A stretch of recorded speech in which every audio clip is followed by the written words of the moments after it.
of questions monitor or model consider comprehensible input not only necessary but sufficient in itself to account for SLA.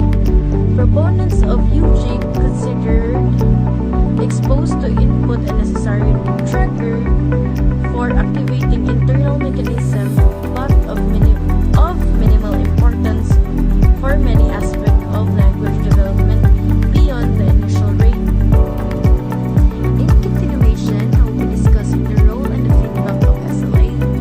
So other types of interaction which can enhance SLA include feedback from NSS, which make the NSS aware that their usage is not acceptable in some way, and which provides a model for the correctness, while the children rarely receive such a negative evidence in L1 and don't require it to achieve full native competence. Corrective feedback is common in L2 and